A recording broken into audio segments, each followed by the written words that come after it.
Hello everybody. आज हम लोग एसएससी जीडी का 10 जनवरी 2023 थर्ड शिफ्ट का मैथ के क्वेश्चन पेपर सॉल्व करेंगे, जिसमें हम 20 सवालों को डिस्कस करेंगे।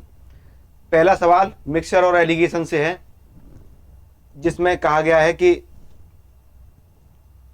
20 लीटर और 36 लीटर के दो कंटेनरों में दूध और पानी का अनुपात कितना है? 3:7 और 7:5। यदि दोनों कंटेनरों को एक दूसरे में मिश्रित किया जाए तो दूध और पानी का अनुपात क्या होगा? अब इधर देखना, ये कंटेनर ए है, ठीक है। इसमें कहा गया है कि मिल्क और वाटर कितना है?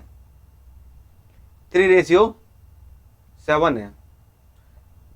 यानी कि यहां से कितना हो रहा है? टोटल 10 है। लेकिन इसने कहा कि 10 नहीं है, ये कितना है? 20 लीटर है। कितना है? 20 लीटर। तो इस 10 को 20 कैसे बनाएंगे? इसमें हम 2 का मल्टीप्लाई कर दें। जैसे ही हम इसमें 2 का मल्टीप्लाई कर देंगे तो ये 20 बन जाएगा। तो देखना 6:14, ये कितना हो गया? 20 हो गया। अब हम कंटेनर बी की बात कर लें, ठीक है। तो कंटेनर बी में क्या है? मिल्क और वाटर। ये कितना है? 7:5। 7:5। यानी कि टोटल कितना हो रहा है? ये 12 हो रहा है। कितना? 12। लेकिन इसने कहा ये 12 नहीं है, ये 36 है। कितना है? 36। तो इसमें 12 को 36 बनाने के लिए हम क्या करेंगे? 3 का मल्टीप्लाई कर देंगे। तो 3 का मल्टीप्लाई करें तो 7 3 21 और 3 5 15। यानी कि इतना है एक्चुअल में। तो अब ये क्या कि अब हम इसको इसमें मिला दें, दोनों को ऐड कर दें, ठीक है। तो ऐड कर दो, ये मिल्क है, ये भी मिल्क है, इन दोनों को जोड़ो, कितना आ जाएगा? 27। ये वाटर है, ये वाटर है, इसको जोड़ दो, कितना हो जाए? 29। तो ये रेशियो बन गया। अब ये कट नहीं रहे, कट रहे हो तो काट लेते। तो इस सवाल का उत्तर क्या हो जाएगा? सी। अगला सवाल है, हर्ष ने एक स्टोर से एक नई स्वेट शर्ट खरीदी जब वे 40% के डिस्काउंट दे रहे थे। यदि स्वेट शर्ट का अंकित मूल्य 2,999 रुपये है तो हर्ष ने छूट के साथ कितने का भुगतान किया? तो ये तो बहुत आसान है। यानी कि एसपी क्या होता है? एसपी होता है MP into 100 minus D % upon CP upon 100, ठीक है। ये एसपी किसके लिए है? ये एक स्टोर वाले के लिए। किसके लिए? जो बेच रहा है उसके लिए स्टोर है, स्टोर वाले के लिए एसपी है। लेकिन यही एसपी सीपी भी है। सीपी किसके लिए है? जो खरीद रहा है भाई, जो खरीद रहा है उसके लिए तो है, ये सीपी है। और जो बेच रहा है इस सामान को, उसके लिए एसपी हो गया। यानी कि जब भी हम एमपी पे डिस्काउंट दे देंगे तो वो एसपी बन जाता है। लेकिन वो डिपेंड करता है कि वो एसपी बन रहा है तो किसके लिए बनना है? वो एसपी बनना है दुकानदार के लिए। लेकिन जो खरीद रहा है उसके लिए सीपी बन गया। तो बस, तो सीपी निकाल लें। सीपी बराबर एमपी कितना है? 2999 इंटू 100 माइनस डी कितना है? 40 अपॉन 100। बस मल्टीप्लाई करना है। 299 इंटू 60 अपॉन 100। अब इसको हम काट ले रहे हैं। तो देखना 9 चौके 36, 6 9 54, 4 आ जाएगा। और इसको मल्टीप्लाई करेंगे। अब देखो यूनिट देखो, यहाँ 4 आया है और 4 लास्ट में कहाँ है? यहाँ पर। तो ये सवाल का उत्तर हो जाएगा। हालांकि जब हम इसका मल्टीप्लाई करेंगे तो क्या आ जाएगा? 1799.40। अब हमें इससे किससे कर लेना है? इसको यूनिट से ही। ऐसा नहीं कि पूरा मल्टीप्लाई करेंगे तो काफी समय लग जाएगा ना, इसलिए। तो एक व्यक्ति ने 2 कुर्सियां 475 रुपए में प्रत्येक को बेचा गया। एक पर 25% का लाभ हो गया, दूसरी पर 20% की हानि हो गई। यदि वह दोनों कुर्सियों को 575 रुपए में बेचता तो होने वाला लाभ या हानि परसेंटेज कितना होगा? वो भी पॉइंट में आएगा। इसने कहा है निकटतम पूर्णांक तक बताइए। तो निकाल ले रहे हैं, कोई दिक्कत नहीं। इधर देखो, देखना 25% का लाभ हो रहा है, यानी कि 25% का क्या हो रहा है, लाभ। तो ये कितना होता है, 1/4। अब बहुत ध्यान से देखना, 4 क्या है, यदि CP 4 है, ठीक है, और उसने 1 का लाभ ले लिया तो 5 में बेच दिया। अब अगर 20% की हानि, तो 20% क्या होता है, 1/5, यानी कोई चीज़ 5 में खरीदी गई और कितने में, 5 में खरीदी गई और 1 के लॉस में बेच दी गई, मतलब 4 में बेच दी गई। लेकिन गुरु उसने ये कहा है कि SP बराबर है, क्योंकि प्रत्येक को इतने में बेचा गया है, यानी कि दोनों का SP क्या है, दोनों का SP बराबर है। तो ये बराबर तो नहीं है, यहाँ 5 है SP, यहाँ 4 है, तो इसको क्या करेंगे हम, इक्वल करने के लिए अपोजिट मल्टीप्लाई कर लेंगे। क्या करेंगे, अपोजिट मल्टीप्लाई कर लें। यहाँ 4 है तो 4 का मल्टीप्लाई यहाँ 5 है तो 5 का मल्टीप्लाई यहाँ। अब देखना 16 से 20 और 25 से 20, यानी कि दोनों वस्तुएं 40 रुपए में बेची गई और 41 रुपए में खरीदी गई थी, ठीक है। अब देखना बहुत ध्यान से, यानी कि दोनों वस्तुओं का SP कितना है, SP हम ये कहें दोनों वस्तुओं कितना है, एक वस्तु का SP 475 है, दोनों का हम निकाल लें, 2 का मल्टीप्लाई कर दें तो कितना हो जाएगा, 950। लेकिन यहां से दोनों वस्तुओं का SP कितना है, 40, यानी कि 1 पॉइंट की वैल्यू कितनी आ जाएगी, 40 का भाग दे देंगे इसमें, 0 कट जाएगा, ये 4 दूनी 8, 4 12.75, यानी कि 1 पॉइंट की वैल्यू इतनी आ गई। अब हमें CP निकालना है, क्या निकालना है, दोनों वस्तुओं का CP। तो CP कितना हो जाएगा,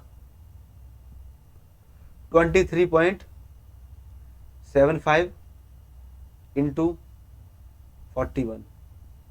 अब हम इसमें इसका मल्टीप्लाई कर लेंगे, तो मल्टीप्लाई हम यहाँ कर रहे हैं, ठीक है। तो देखना 23.75 इंटू 41, ठीक।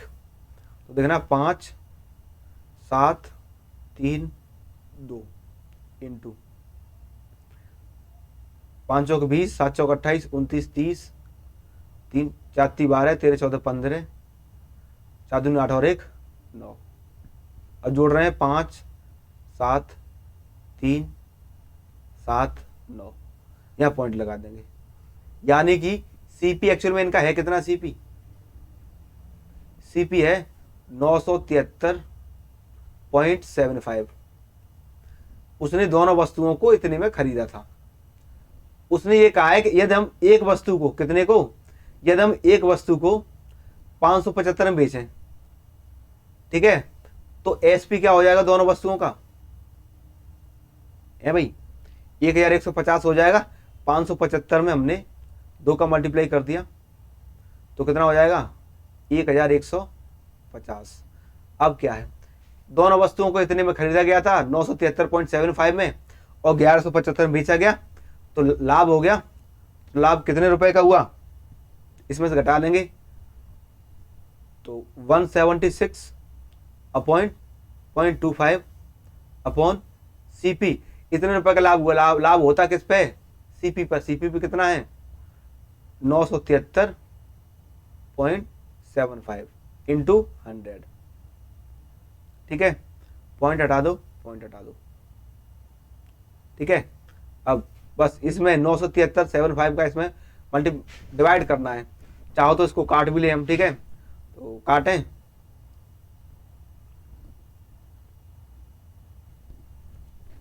पच्चीस चौकी 100, ठीक है। इसको काटें, 25 थी 75, बचेंगे कितने, 22, 25 8 200, बचेंगे कितने, 23, 25 निम्मा 225, बचेंगे कितने, 12 और 25 वही 125। अब हमें क्या करना है, इसका मल्टीप्लाई कर लेना है और इसका भाग दे देना है, तो आंसर कितना आ जाएगा, 18% का लाभ हो जाएगा। कितने का, 18% का, ठीक। अगला सवाल है, एक कार 108 किलोमीटर प्रति घंटा की चाल से एक निश्चित दूरी को 3 घंटे में तय करती है। यदि उसकी चाल 27 किलोमीटर प्रति घंटा कम कर दी जाए तो कार द्वारा समान दूरी तय करने में कितना समय होगा? कोई दिक्कत नहीं है। स्पीड कितनी है उसकी? स्पीड उसकी है 108। कितनी है? 108। यदि वह 27 किलोमीटर कम कर दे प्रति घंटा तो कितनी कर दे वो स्पीड? 81। इसको काट लेना है, 9 एकम 9, 9 दूनी 18, 9 9 81, 3 से काटें 3 चौक 12 और 3 3 का 9। ये स्पीड है, स्पीड का रेशियो। एक्चुअल में होता क्या है, स्पीड का रेशियो रेसिप्रोकल होता है टाइम के रेशियो का। यदि हम ये कहें स्पीड का रेशियो ये है तो टाइम का क्या हो जाएगा? टाइम को हो जाएगा 3 से 4। ठीक है, पहले वो कितना समय ले रहा था? 3 घंटे। तो यहाँ से कितना ले रहा है? 3 घंटे। यानी कि 3 पॉइंट की वैल्यू कितनी है? 3 है। 1 पॉइंट की 1 हो जाएगी। तो उसने पूछा बाद में कितना लेगा? बाद में कितना? 4। 4 का मल्टीप्लाई करते हैं, कितना? 4 घंटे लेगा। अगला सवाल। हाँ भाई, इस सवाल के हमें ऑप्शन नहीं मिले, थोड़े से दिखाई नहीं दे रहे थे, तो हमने बिना ऑप्शन के सवाल ले लिया है। ठीक है, एक चोर ने अपनी यात्रा 60 किलोमीटर प्रति घंटे की चाल से शुरू की और 30 मिनट के बाद पुलिस ने उसी जगह से 80 किलोमीटर प्रति घंटे की चाल से पीछा करना शुरू किया। पुलिस को चोर को पकड़ने में कितना समय लगेगा? वो भी घंटों में बताना है। ठीक है, तो देखना बहुत ध्यान से। एक चोर है, ठीक है, एक चोर है। चोर की स्पीड कितनी है? 60 किलोमीटर प्रति घंटा। और एक पुलिस वाला है, पुलिस है, उसकी स्पीड कितनी है? 80 किलोमीटर प्रति घंटा। ठीक है, 30 मिनट के बाद पुलिस ने उसी जगह से, यानी कि चोर को वो 30 मिनट तो उसने देख ही नहीं पाया, 30 मिनट के बाद पुलिस ने देखा। इसका मतलब यदि चोर 60 किलोमीटर 1 घंटा में चल रहा है, यानी 1 घंटा में कितना चलता है? 60 किलोमीटर। तो ये बताओ 30 मिनट में कितना चल जाएगा? 30 किलोमीटर। यदि 1 घंटा में 60 किलोमीटर तो आधे घंटे में 30 किलोमीटर। यानी कि हमें दूरी कितनी तय करवानी है? 30 किलोमीटर। और हम ये कहें एस बराबर d/t। बस यहां चोर भाग रहा है और इसी साइड में कौन भाग रहा है? पुलिस वाला। तो जब दोनों लोग एक ही डायरेक्शन में भागते हैं तो स्पीड माइनस हो जाएगी। तो रिलेटिव स्पीड कितनी हो जाएगी? 80 में से 60 निकाल दें तो कितनी हो जाएगी? 20। डी का मान कितना है? 30 किलोमीटर अपॉन टी। टाइम हमें निकालना है, तो टी का मान कितना आ गया? 3/2। यानी कि 1.5 घंटे में पुलिस वाले किसको पकड़ लेंगे? चोर को पकड़ लेंगे। ठीक है, अगला सवाल है, राहुल एक निश्चित दूरी 4 किलोमीटर प्रति घंटा की चाल से तय करता है और 3 किलोमीटर प्रति घंटा की चाल से वापस आता है। तो बताइए उसको औसत चाल क्या थी जब दूरी न बदले? क्या डी क्या रहे? ये कांस्टेंट रहे, कांस्टेंट, पता है ना। तो एवरेज स्पीड क्या होता है? एस ए बी बराबर 2ab upon a plus B. कहने का मतलब ये है, ये जो है ना, ये वाला सवाल एसएससी जीडी में हर शिफ्ट में पूछा गया था। हमने पहले दिन का पहला पेपर सॉल्व किया, उसमें भी था। पहले दिन का दूसरा पेपर सेकंड शिफ्ट सॉल्व करी, उसमें भी है। और ये थर्ड शिफ्ट हम सॉल्व कर रहे हैं, उसमें भी आया है। तो इसमें कुछ है नहीं, यानी कि ये बहुत सवाल पूछा गया है। इधर देखना 2 × 4 × 3 अपॉन 4 + 3। तो 7 दूनी 14, 14 दूनी 28, सॉरी 4 × 12, 12 दूनी 24, 24/7। तो 7 × 21, यानी कि 3 पॉइंट कुछ समथिंग इसी में है। तो यही सवाल का आंसर हो जाएगा। अगला सवाल है,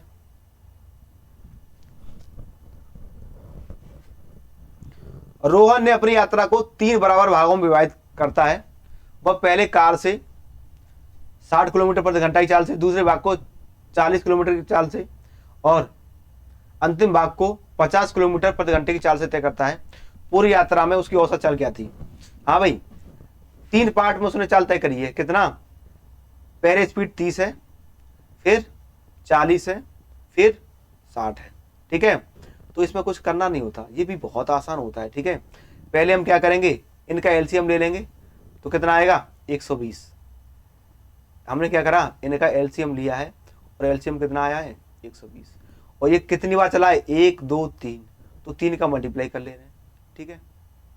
अब बहुत ध्यान से देखना, अब इस 120 एलसीएम में यदि यहाँ 4 होते ना तो 4 का मल्टीप्लाई करते, 5 होते तो 5 का करते। अब इस 120 में पहले इसका भाग देंगे 30 का, तो कितना आ जाएगा 4, तो 4 यहाँ लिख देंगे, ठीक है। अब 4 का देंगे 40 का तो 3 आ जाएगा, 3 यहाँ लिख देंगे। अब 6 का देंगे तो कितना आ जाएगा 2, 2 लिख देंगे। तो ये कितना होगा 12 × 36 यानी कि 360 बटे 4 3 7 2 9। हमें सिर्फ 9 का भाग देना है, कितने का, अब हमें सिर्फ 9 का भाग देना है और कुछ नहीं करना।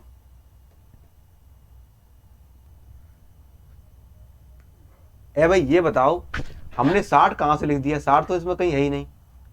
अरे 50 था यार, तो थोड़ा सा इसको इरेज कर ले रहे हैं, ठीक है।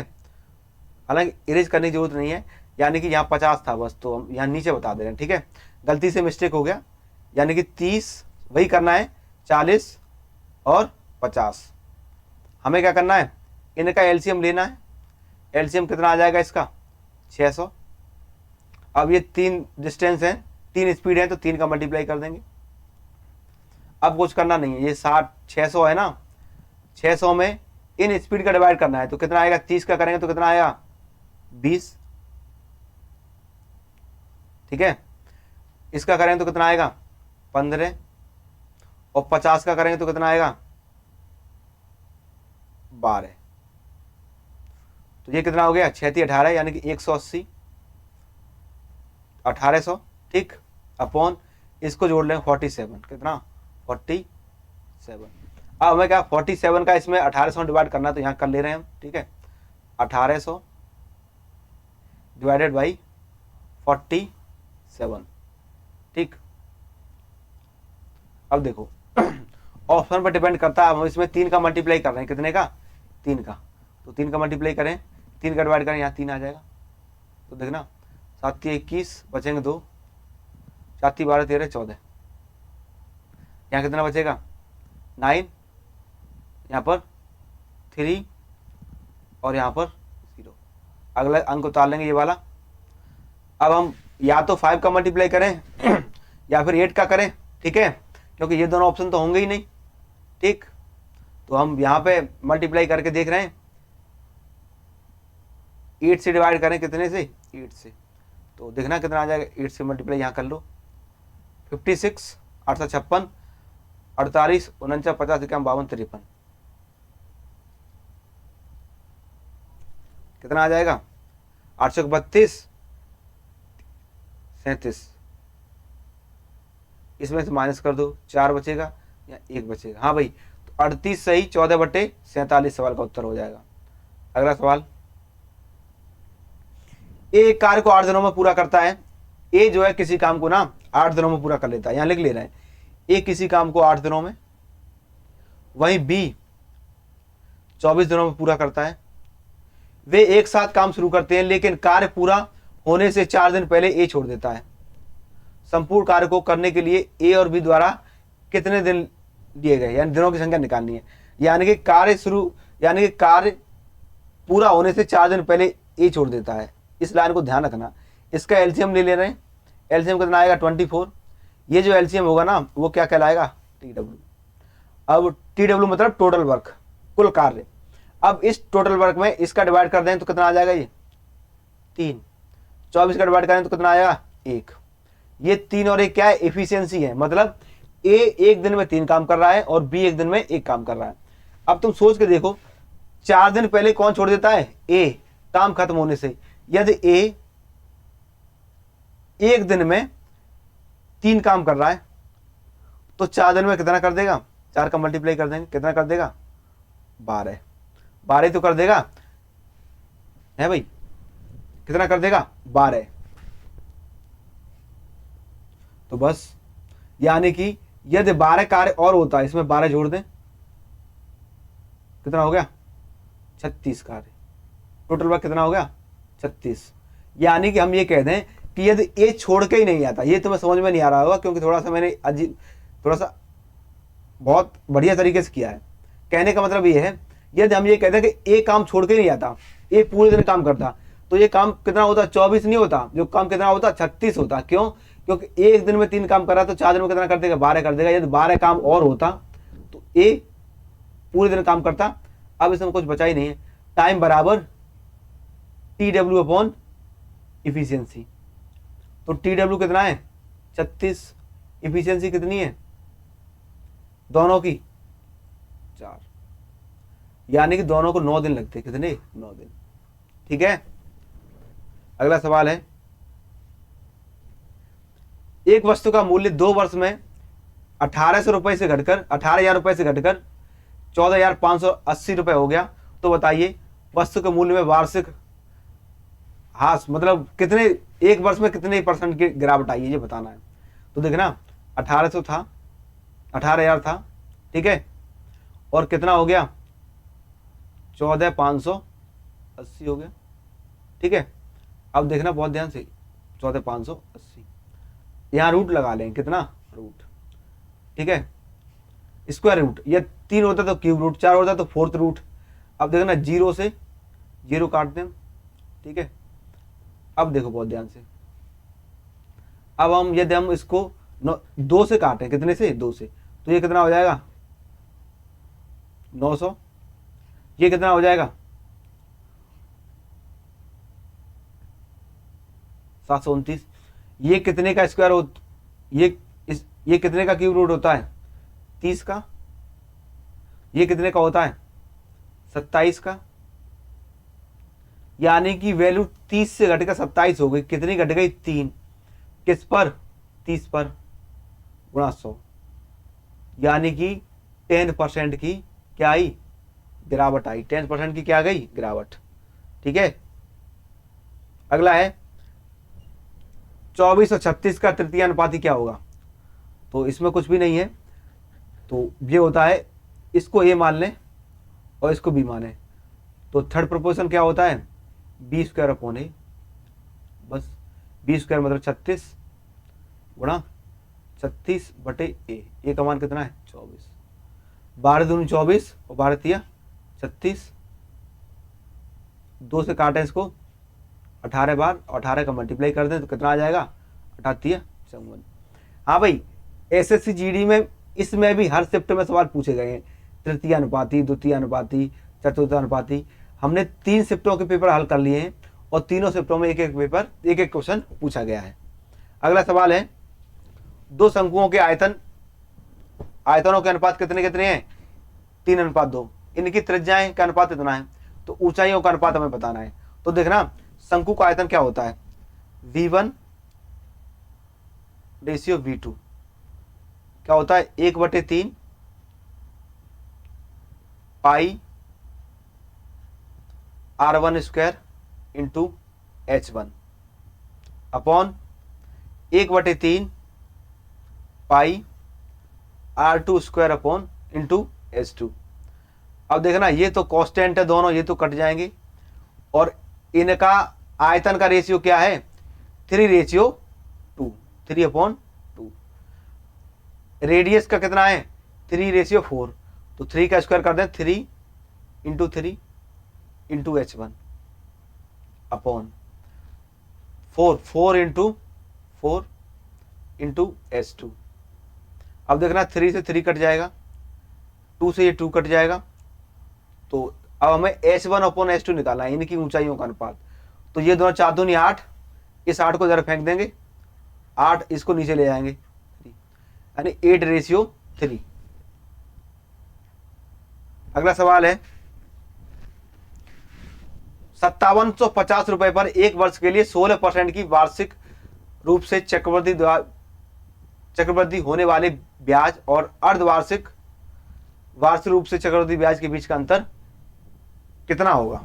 ठीक है, तो इधर देखना बहुत ध्यान से, यानी कि 1 वर्ष के लिए वो कह रहा है वार्षिक रूप से हम संयोजित करें और अर्धवार्षिक रूप से करें तो चक्रवृद्धि ब्याज के अंतर कितना आ जाएगा। तो देखना कि पहले हम नेट रेट निकाल लें, क्या नेट रेट,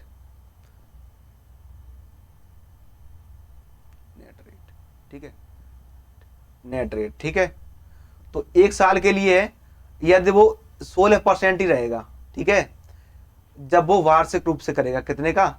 जब वो वार्षिक रूप से करेगा तो 16% ही रहेगा। लेकिन उसका अर्धवार्षिक कर दें, कितना? अर्धवार्षिक, मतलब जब वो अर्धवार्षिक कह देगा ना, यदि टाइम, और टाइम यहाँ पे कितना है? 1 साल, तो 1 साल। अब वो कह रहा है हाफ ईयरली, क्या कह रहा है वो? Half yearly. हाफ ईयरली में क्या रेट आधी हो जाती है, 16 में 2 का भाग दे देंगे तो 8, यानी कि अब हम 8% रेट लेके चलेंगे, ठीक है, और टाइम में 2 का मल्टीप्लाई कर देंगे तो टाइम कितना हो जाएगा? 2 साल। अब देखना, अब हम इसके लिए नेट रेट निकालें तो क्या होगा? 8 + 8 प्लस के 8 गुणा 8 अपॉन 100, तो 16, 8 8 64 प्लस के 0.64। अब देखना, इनका अंतर निकालना है। यहाँ पे रेट कितना है? 16, यहाँ पे क्या है? 16.64। अब अंतर निकालना है, तो ये 16 तो ये 16 तो कोई मतलब नहीं, कट गया। अंतर कितने % का आया है? 0.64 का। कितने का? 0.64 का। बस हमें यही बताना है, वो भी कितने रुपए पर? 5750 अपॉन 100। अब पॉइंट हटा दिया, फिर से 2 जीरो आ जाएंगे, 5 से 5 काट दें इसको। अब 25 से काट रहे हैं, देखा, 25 दूनी 50 बचेगा, 25 × 75 और 25 चौके 100। 4 से काटें, 4 × 4 बचेंगे 2, 4 × 6 = 24। अब यहाँ बचा क्या? 16 गुणा 23/10, तो देखना 16 × 3 = 48, 8, 16 दूनी 32, 33 34 35 36, 36/10 और 10 का भाग दे दें तो कितना आ जाएगा? 36.8, यानी इतने रुपए का अंतर उसे मिलेगा, ठीक है। अगला सवाल है, हाँ भाई, इसको देखना है, इसको सॉल्व करना है। इसको आप लोग सॉल्व कर लोगे। ये इसे हम SW दे दें आपको, तो चलो हम इसको बता दे रहे हैं, ठीक है। तो देखना है, ये भी माइनस है, ये भी माइनस है। जब ब्रैकेट के बाहर और ब्रैकेट के अंदर साइन सेम हो तो प्लस हो जाता। तो देखना, -2 + 2/7, ठीक है। अब हम इतने इतने को सॉल्व कर रहे हैं, कितने कितने को? इतने इतने को, ठीक। तो 7 दूनी 14, 14 में 2 जाए तो कितना बचेगा? -12/7, ठीक है। यानी कि हमने इतने इतने को सॉल्व कर लिया तो -12/7 आया। अब देखना, इसको अब इस वाले ब्रैकेट को सॉल्व करें, बड़े ब्रैकेट को, तो -4/5 इंटू -12/7, तो ये क्या हो जाएगा? प्लस हो जाएगा। क्या हो जाएगा ये? प्लस। तो 12 चौक 48, 48/35, ठीक है। अब ये तुम ध्यान रखना, ये हमने इतना इतना सॉल्व कर लिया, उसके बाद आया है, ठीक है, 48/35।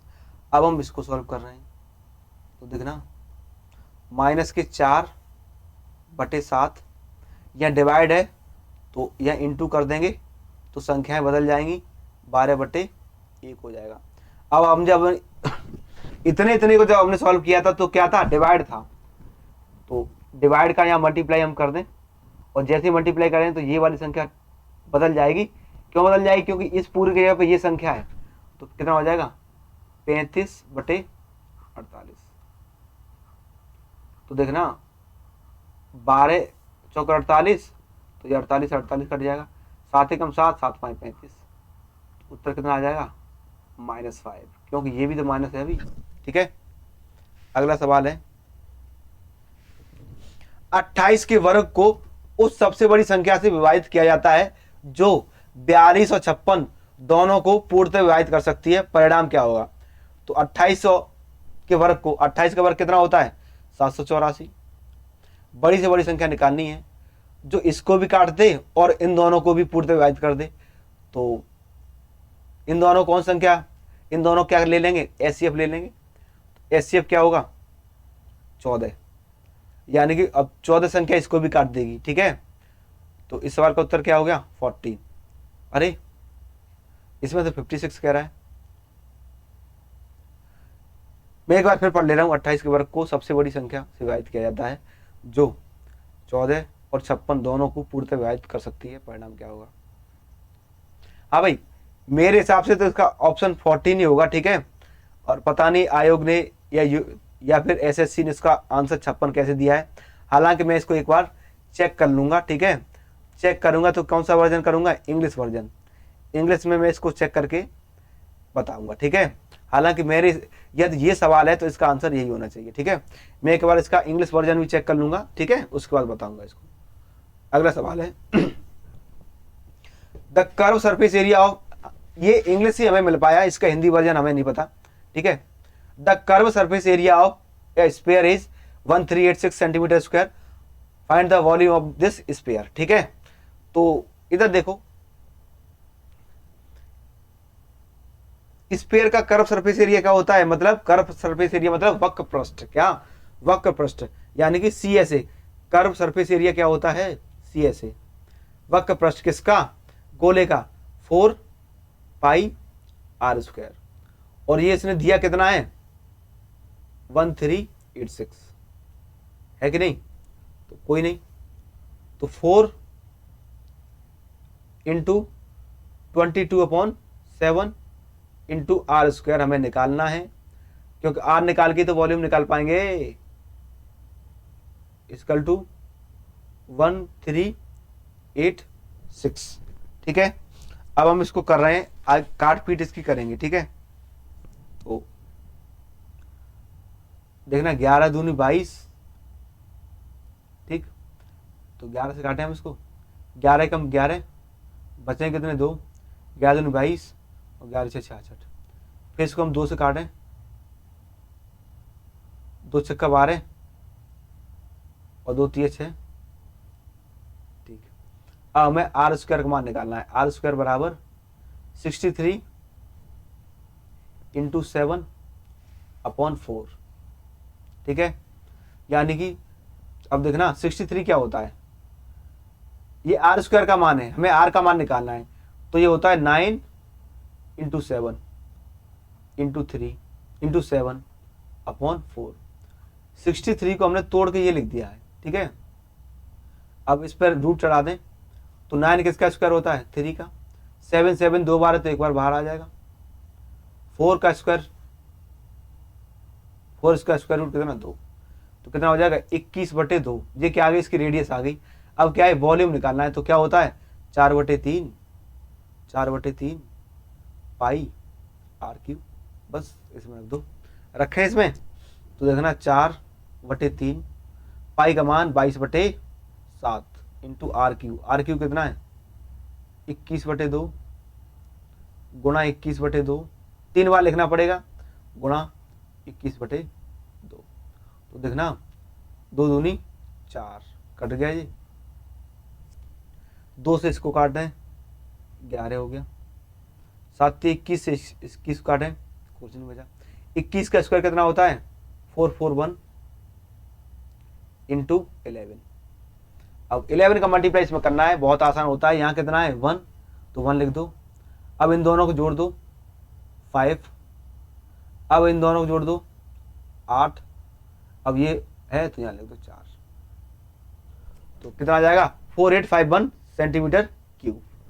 अगला सवाल है, डिस्काउंट स्कीम के तहत 20% की छूट देने के बाद भी 10% का लाभ होता है। यह अंकित मूल्य बताइए कि अंकित मूल्य क्रय मूल्य से कितने % अधिक है। तो ये तो बहुत आसान है, फॉर्मूला होता है MP, हालांकि बिना फॉर्मूले के भी हो जाएगा लेकिन उससे आसान रहेगा। MP/CP बराबर 100 प्लस P% अपॉन 100 माइनस के D%। बस MP/CP बराबर 100 पर लाभ कितना है? 10% का, तो 110 लिख दें डायरेक्ट। डिस्काउंट कितना? 20 का, 20 में से कम कर देंगे तो कितना? 80%। अब होगा अंकित मूल्य क्रय मूल्य से कितने परसेंट अधिक है। तो अंकित मूल्य कितना है 11 है, क्रय मूल्य कितना है सीपी कितना है 8, तो अंकित मूल्य क्रय मूल्य से कितना अधिक है 3। और कंपेरिजन कैसे होता है क्रय मूल्य से, तो क्रय मूल्य कितना है 8 गुणा 100, 3/8 क्या होता है 37.5। अगला सवाल है, एक मेज जिसका अंकित मूल्य 300 है 20% और 10% की क्रमिक छूट पर बेचा जाता है। इसके अलावा नगद भुगतान पर 5% की छूट की पेशकश और की जाती है। तो बताइए उसको कितने रुपए में दिया गया खरीदा गया, नगद मूल्य बताना है। ये कुछ नहीं है, थोड़ा कैलकुलेटिव है लेकिन है बहुत आसान, इसको भी कर ले रहे हैं। ठीक है, यानी कि 300 की चीज थी, ठीक है, 20% का डिस्काउंट मतलब 80% में बेचा गया अपॉन 100। फिर से 10% का डिस्काउंट मतलब 90 में बेचा गया इंटू 100। उसने कहा या तुम हमें नगद दोगे ना तो 5% कम और कर देंगे, कितना तो 95 अपॉन 100। तो ये कट जाएगा सब 1 2, बस हमें क्या करना है इन सब का मल्टीप्लाई कर लेना है। क्या करना है इन सब का मल्टीप्लाई कर लेना है, कर लोगे तो कितना आंसर दे रखा है 205.20। ठीक है, एक चुनाव में 2 उम्मीदवार ए और बी थे। निर्वाचन क्षेत्र के मतदाताओं की कुल संख्या कितनी थी 90,000 थी, कितनी 90,000, और कुल 70% मतदान हुआ। बहुत बढ़िया। यदि मतदान में से 60% मत ए के पक्ष में डाले गए तो बताइए बी को कितने। अब इधर देखो बहुत ध्यान से, ठीक है, यानी कि टोटल मत कितने हैं 90,000, ठीक है, उसमें से 70% ने मतदान किया, या 90,000 का 70% वोट इसमें गिरा। यदि मतदान में से 60 यानी कि जितना भी मतदान हुआ है, जितने भी वोट पड़े हैं उसमें से 60% ए के पक्ष में डाले गए हैं, तो बी के पक्ष में कितने डाले गए हैं 40%, यानी कि 60% यदि ए ले गया वोट तो बी को कितने मिले 40%। तो देखना बी का क्या निकालना है 40% निकालना है, बी इंटू 40%। तो बस ये काट लो, 2 जीरो कट जाएंगे, ये 2 जीरो कट जाएंगे। ठीक है, 7 चौके 28 गुणा 900, 28 निम्मा 252, और 2 जीरो ये थे वो यहाँ चिपका दो, हो गया 25,200 मत किसको मिले बी को मिले। पेट्रोल की कीमत 92 रुपए प्रति लीटर से बढ़कर 96.5 रुपए प्रति लीटर कर दी गई। तो बताइए पेट्रोल की कीमत में कितने % की वृद्धि आई, यानी कि पहले कीमत कितनी थी 92, अब कितनी हो गई 96.5%। ये बताओ पेट्रोल की कीमत बढ़ कितनी गई है भाई, और वो भी परसेंट की फॉर्म में बताना है। किसकी फॉर्म में परसेंट की फॉर्म में हमें इसका आंसर बताना है। तो कोई बात नहीं बता देंगे। तो कितनी बढ़ गई रुपए में, रुपए में बढ़ गई कितनी 4.5, 4.5 किस पर 92 पर गुणा 100, पॉइंट हटाएंगे, जीरो बढ़ाएंगे और जीरो से जीरो कट जाएगा, और ये कितना हो गया 2 से काटें इसको, 2 चौक 8, 2 छक्के 12, 2 से काटे 5 बार, तो देखना इसका मल्टीप्लाई का 25,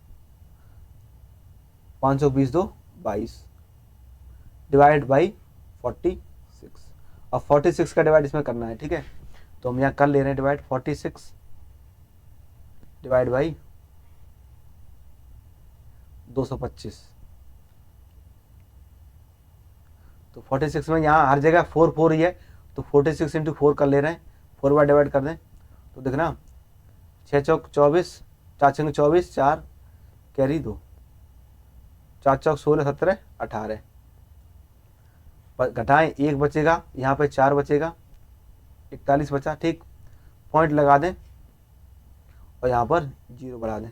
ठीक है, यदि हम इसको 10 बार डिवाइड करते तो 460 आता, इसका मतलब 10 बार नहीं कर सकते, थोड़ा कम करेंगे तो 9 बार कर देंगे, कितना आएगा 4.9%। उम्मीद करते हैं आपको ये सेशन पसंद आया होगा। अब हम कल से 11 जनवरी का पेपर स्टार्ट करेंगे। ये 10 जनवरी की तीसरी शिफ्ट का क्वेश्चन पेपर था। उम्मीद करते हैं आपको ये सेशन पसंद आया होगा। ये सेशन कंटिन्यू चल रहा है और आगे भी चलता रहेगा। Thank you.